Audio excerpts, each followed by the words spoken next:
Hello viewers, आज की video में हम देखेंगे कि विंडो 10 में उर्दू को इंस्टॉल कैसे करना है और एमएस वर्ड में उर्दू को टाइप कैसे करना है। इसके लिए आप पाक उर्दू इंस्टॉलर सॉफ्टवेयर को क्लिक करें।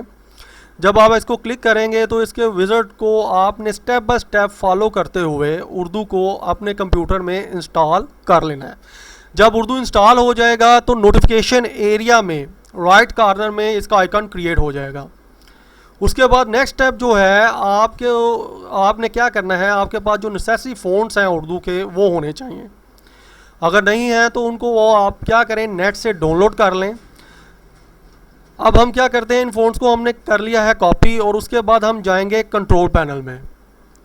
कंट्रोल पैनल को आप डेस्कटॉप पे देखें तो इसका आइकन आपको नज़र आ रहा है कंट्रोल पैनल का। इसको क्लिक करें तो इसका विज़िट ओपन हो जाएगा। इसमें फ़ॉन्ट्स का फ़ोल्डर है, उसको आपने क्लिक करना है और वो जो फ़ॉन्ट्स आपने कॉपी किए हुए हैं उनको आप यहाँ पे जाके क्या करेंगे, पेस्ट कर देंगे।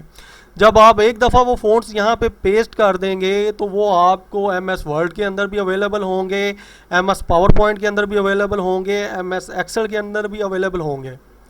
अब हम क्या करते हैं, एक एमएस वर्ड की फ़ाइल क्रिएट कर लेते हैं। आप इस फाइल को ओपन करें।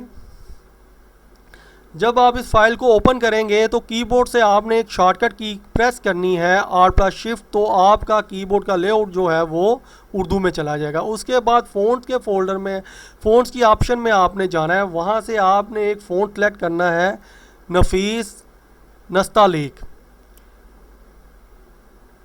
Let's find that font. Okay, अब हम क्या करते हैं, हम उर्दू में कुछ टाइप करते हैं। लेट्स सपोज मैं टाइप करता हूँ माय नेम इज़ हामिद।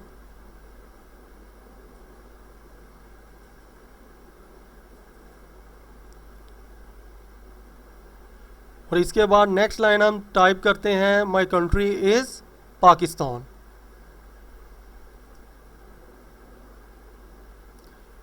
ठीक है और इस तरह से आप उर्दू में टाइपिंग कर सकते हैं। अगर आपको ये ट्यूटोरियल पसंद आया है, please like, subscribe and share my video.